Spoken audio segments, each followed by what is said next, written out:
কেঁচো ৫,০০০ টাকাও কেজি বিক্রি করে, পিস কেঁচো ৫-৭ টাকাও বিক্রি করেছে। এক পিস গোবরের ভিতরে থাকে না, ওরা মাটির তলে চলে যায়। এই কেঁচো মাটির তলে যায় না, এরা গোবরেই থাকে। আচ্ছা, কেঁচো দেখতে অনেকটা নুডলসের মতো কিন্তু।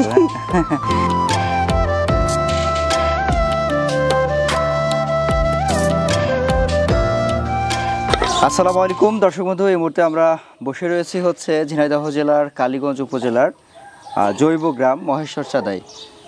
আপনারা হয়তো আমাদের পাশে দেখছেন হচ্ছে একজন নারী উদ্যোক্তাকে, এর পূর্বে দেখে থাকবেন। আমরা রয়েছি হচ্ছে হেলাল উদ্দিনের বাসায় এবং তার হচ্ছে বড় ছেলের বউ, তাই তো? জি হ্যাঁ, আমাদের হচ্ছে সাথী আপা।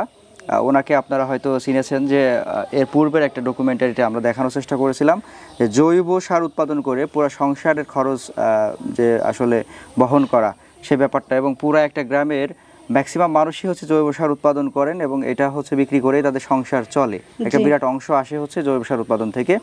আজকে আমরা সেই সাথী আপার বর্তমান ব্যবসার কি আপডেট সেটা আপনাদেরকে একটু জানাবো এবং বর্তমানে কেমন চাহিদা এই জৈব সারের সেটা জানানোর চেষ্টা করব। সঙ্গে থাকুন। আসসালামু আলাইকুম। ওয়ালাইকুম আসসালাম। আপা কেমন আছেন? আলহামদুলিল্লাহ ভাই, আপনি ভালো আছেন? আলহামদুলিল্লাহ। আজকে তো বিশাল একটা কর্মযজ্ঞ, কি করছেন এটা? ওই যে এক ভাই কেঁচো নিতে আসছিল, সেই ভাইয়ের কেঁচো দেবো, তাই আর কি কেঁচো বের করেছি, তাকে দেবো। কত কেজি নেবেন? আজকে কেঁচো এক ভাই নেবে 6 কেজি আর এক ভাই নেবে 12 কেজি। 12, 6, 18 কেজি। শুধু কেঁচো বিক্রি হবে? জি, কেঁচোই নেবে। আর এই যে সার যেটা বের হবে এটা কি হবে? এই সার মনে করেন যে যারা আমাদের অর্ডার দেবে সে তাকে দেবো এই সার। আচ্ছা, কেঁচো এখন হচ্ছে কত টাকা দিয়ে বিক্রি করেন কেজি? আমরা 1200 টাকা কেজি বিক্রি করি। 1200 টাকা কেজি এই কেঁচো, তাই না? জি। আচ্ছা, যে কেঁচো হাতে ধরেন বা করেন, এগুলাতে কি খারাপ লাগে না? না ভাই, আমাদের খারাপ লাগে না। প্রথম লাগতো, এখন আর খারাপ লাগে না। এখন আর লাগে না? না, আসলে যেখান থেকে টাকা আসবে ওটাই আর তো খারাপ লাগাটা আসবে না, তাই না? জি। আচ্ছা, ওনারা কেঁচো নিয়ে কি করবেন? খামার করবে মনে হয়? জি জি। আচ্ছা, তো এই সাধারণত হচ্ছে আপনারা এই যে 1 কেজি কেঁচো দেন, এটা কতটুকু বা কতগুলা রিং এর জন্য, কতগুলা চাড়ির জন্য? এটা 1 কেজি কেঁচো মনে করেন যে 2টো চাড়িতে দিলে ঠিক হয়, আর সর্বনিম্ন 3টেই দেওয়া যায়। 3টে? জি। আচ্ছা, 1 কেজি। জি। তারপরে মোটামুটি আমরা যদি স্বাভাবিকভাবে একটা খামার করতে চাই 40-50টা রিংয়ের, তাহলে আমরা যদি 3 দিয়েও ভাগ করি তাহলে 3, 15, 45, 3, 16, 48 মানে 16 কেজি মতো কেঁচো লাগবে। মানে মনে করেন যে কেঁচো আপনি যত দেবেন তত তাড়াতাড়ি কেঁচো উৎপাদন হবে, তত তাড়াতাড়ি সার হবে। ধরেন আমার পুঁজি কম, তাহলে আমি তখন কি করব? আমার পুঁজি কম, যেহেতু 1200 টাকা হচ্ছে 1 কেজি কেঁচোর দাম। জি। 16 কেজি কেঁচো কিনতে গেলে তো অনেক টাকা। জি। তাহলে আমি কি প্রথমে একটু কম কেঁচো দিয়ে শুরু করতে পারবো না? হ্যাঁ, সর্বনিম্ন আপনি 5 কেজি নিয়ে শুরু করতে পারবেন। মনে করবেন যে 5 কেজি কেঁচো নিয়ে আপনি প্রথম দেবেন হচ্ছে 10টা চাড়িতে। এই 10টা চাড়িতে আর মনে করেন যে মাস আসতে আসতে আর 10 কেজি আপনার বেড়ে যাবে। ও আচ্ছা আচ্ছা আচ্ছা, তাহলে তো মোটামুটি 5 কেজি নিলেও হচ্ছে। হ্যাঁ, হচ্ছে। অল্প পুঁজিতে আপনি মনে করেন যে পরবর্তীতে 2 মাস পরে বেশি করে করতে পারবেন। বেশি করে করতে পারবেন। জি। আচ্ছা, এখন আপনার টোটাল হচ্ছে রিং এর সংখ্যা কতগুলা? মনে করেন যে আমাদের বাড়ি 700-800 চাড়ি। 700-800? জি। সবাই মিলে করেন? জি। আচ্ছা, এবং বিক্রি তো যার যার মতো, তাই না? যার যার মতো বলতে যার যার মতোই সেই, আবার অনেকে যদি মনে করেন যে আমার ছোটদের বেশি নেছে, আমরাও দিই। আমরা যখন বেশি নিই তাদের তাও নিই। গলে মেলে সকলের তো সকলেই বিক্রি হয়। মানে আপনার যখন অনেক অর্ডার আছে তখন আপনি তার থেকে টান দিচ্ছেন, তার অর্ডার থাকলে আপনার থেকে টান দিচ্ছে। আচ্ছা, আপনারা কেঁচো সারের এই যে উৎপাদনটা এটা কত বছর যাবত করেন? যদিও পূর্বে শুনেছিলাম, নতুনদের জন্য একটু বলেন। 2000 সালের থেকে শুরু আমাদের। কিভাবে শুরুটা ছিল একটু বলেন। আমার শ্বশুর থাইল্যান্ডে গেল, সেখান থেকে 1 কেজি কেঁচো নিয়ে আসিল, সে থেকে শুরু। আর আমরা তখন এই কেঁচো 5000 টাকাও কেজি বিক্রি করেছি। আর 1 পিস কেঁচো 5-7 টাকাও বিক্রি করেছি। 1 পিস কেঁচো? 1 পিস কেঁচো। কেঁচো একটু দেখান তো আমাদের, কেমন কেঁচো যেটা এত দামে বিক্রি হচ্ছে? এটা কি আমাদের দেশীয় যে বাগানে পাওয়া যায় এই কেঁচো কিনা? না না, এটা থাইল্যান্ডের কেঁচো। থাইল্যান্ডের কেঁচো? জি। আচ্ছা, এই কেঁচোর কি কোনো নাম বা জাতের নাম জানেন কিনা, এরকম জানা আছে কিনা? কি আছে? কি অ্যাপোসিস আর এনোসিস। আচ্ছা, এটা মূলত হচ্ছে থাইল্যান্ডের কেঁচোটা। মানে আমাদের দেশীয় যে বাগানে পাওয়া যায় যে কেঁচোটা বা কলা গাছের গোড়ায় যেটা পাওয়া যায় বা স্বেচ্ছাসেচ্ছা জায়গায়, এইটা না? না না, ওই কেঁচো মনে করেন যে সারের ভিতরে দাঁড়াইও না, বুঝছেন? গোবরের ভিতরে থাকে না, ওরা মাটির তলে চলে যায়। এই কেঁচো মাটির তলে যায় না, এরা গোবরেই থাকে। গোবরেই থাকে? জি। আচ্ছা, কেঁচো দেখতে অনেকটা নুডলসের মতো কিন্তু। তো ব্যাপারটা হচ্ছে এইটা সাধারণত ধরেন আপনি একটা গোবরে দিলেন, দেওয়ার পরে এই কেঁচোটা কতদিন রাখতে হয় সার উৎপাদনের জন্য? এখন সার উৎপাদনের জন্য মনে করেন যে আমি যত সার কেঁচো বেশি দেবো তত তাড়াতাড়ি সার উঠবে। তা 15 দিনে 10 দিনও সার উঠানো যায়, ভাগ বেশি দিবে। আচ্ছা আচ্ছা, সাধারণভাবে আপনি যে হিসাবটা দিয়েছিলেন যে 1 কেজি কেঁচো 3টা রিংয়ে, এরকম ভাবে যদি দেওয়া হয় তাহলে কত দিনে? লাগবে। 1 মাসে। জি, আর যদি আমি এক শাড়িতে হাফ কেজি করে দিই তাহলে আপনি 10-15 দিনে সার উঠাতে পারবেন। তার মানে আপনি বলছেন যে কেঁচোর পরিমাণ বেশি হলে সার উৎপাদনটা বাড়বে। কেঁচোও বাড়বে, সারও বাড়বে। সারও বাড়বে। জি। আচ্ছা, আপনারা তো 2000 সাল থেকে আজকে 2025 সাল, 25 বছর যাবত হচ্ছে সার উৎপাদনের সাথে। সার উৎপাদন ব্যাপারটা আসলে কতটা লাভজনক?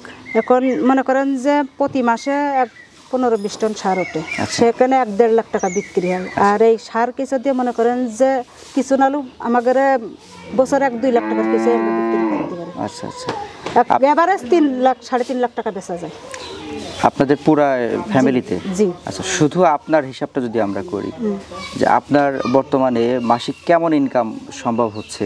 এখন শোনেন না, আমার কেমন ইনকাম শুরু হচ্ছে, আমি যদি 1 ট্রাক সার এক জায়গায় দিই তা মনে করেন যে সেই জায়গায় আমার কিছু নাহলে 70-80 হাজার টাকা শুধু লাভের অংশটাই আসে। 1 ট্রাক সার। আচ্ছা আচ্ছা। আর হচ্ছে ওই পটুয়াখালী দিই আমি সেই সারটা। আর এই কেসো 15 কেজি 20 কেজি সার দিলে মনে করেন যে মাসে 15-20 কেজি করে 15-20 দেওয়া যায়। আর 20-25 হাজার টাকা হয় আমার মাসে শুধু কেসই। আর যদি আমি বেশি ইনকাম করতে পারি তা 50-60 ভাড়ায় যায়। 50-60 ভাড়া। জি। তার মানে একজন নারী হিসাবে মোটামুটি সারাদিন এই যে খুব বেশি যে পরিশ্রমের কাজ সেটাও না, মোটামুটি রিল্যাক্সেই আপনি 50-60 হাজার টাকা চাইলে ইনকাম করতে পারছেন একটু বেশি পরিশ্রম করলে, তাই না? আচ্ছা, এর প্রক্রিয়াটা কিরকম একটু বলেন তো, যে শুরুটা কেমনে করেন আর কিভাবে শেষ পর্যন্ত যে শেষ ধাপে যায়? মনে করেন যে 10-15 দিনকার বাসি গোবর হবে, ওই গোবরটা পাড়ায় চটকায়ে নিয়ে মনে করেন যে কিছু কচুরি পানা দিয়ে ওইগুলো মিক্স করে তার ভিতরে শাড়ির ভিতরে দিয়ে কিছুটা ছেড়ে দিতে হবে। আচ্ছা, দিয়ে তারপরে বস্তা দিয়ে ঢেকে রাখতে হবে। এই এরপরে যখন খেয়ে সার হয়ে যাবে, ঝুড়ো সার, তখন আর কি হচ্ছে যে চালি ফেলতে হবে। মানে আপনার কেঁচো দিয়ে গোবর দিয়ে সেটআপ করে দেওয়ার পরে, ঢেকে দেওয়ার পরে আর কোনো কাজ নেই? না, পানি টানি দেওয়া কিছু করা লাগে না। কিছু করা লাগে না। যখন অনেক খরার সময় থাকে তখন কি প্রয়োজন পড়ে কিনা কখনো এরকম? না, আমরা যে কায়দায় গোবর দিই ও প্রয়োজন পড়ে না। আচ্ছা, তার মানে আপনি শুধু সেটআপ করে রেখে দিবেন, পরে সার তুলবেন, এছাড়া তো আর দ্বিতীয় কোনো কাজ নাই। কিন্তু একটা ব্যাপার খেয়াল রাখতে হবে যেন বৃষ্টির পানি না পড়ে, এজন্য একটা চালা করতে হবে। নতুনরা যারা আছেন তাদের উদ্দেশ্যে কোনো আপনার কোনো পরামর্শ বা কোনো মতামত থাকলে যে আসলে তারা খামার করবে কেন, কিভাবে করবে, প্লাস হচ্ছে কি কি বিষয়গুলো একটু খেয়াল রাখতে হয় খামার করতে হলে, এগুলো একটু বলুন। এখন কেউ যদি খামার করতে চায়, যেরকম আমি মহিলা মানুষ, আমি এই যে এগুলো করি সংসারের পাশাপাশি, মনে করেন যে আমার মতো যারা আছে তারা মনে করেন যে বাড়ি বসে না থেকে পাশাপাশি স্বামীর সংসার এগুলো করতে পারেন। মনে করেন যে এতে লাভজনক কাজ, এতে এইগুলো করলে কোনো লস নেই। কিছু না হলে প্রতি মাসে 20-25 হাজার টাকা আপনারা ইনকাম করতে পারবেন।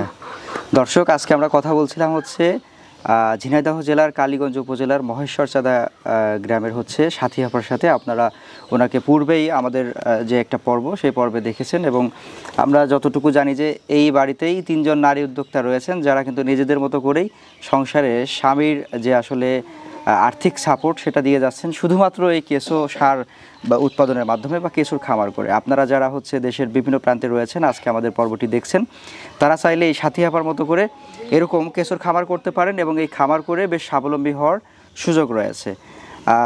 যারা হচ্ছে এই খামারটা করতে চান তাদের জন্য স্ক্রিনে নাম্বার দেওয়া আছে, আপনারা চাইলে সাথী আপার সাথে পরামর্শ করে কিভাবে কি করলে আরও বিস্তারিত জেনে এই খামারে আসতে পারেন। সবাই ভালো থাকবেন, সুস্থ থাকবেন। আপা, আপনাকেও ধন্যবাদ, ভালো থাকবেন। আসসালামু আলাইকুম। ওয়ালাইকুম আসসালাম ভাই।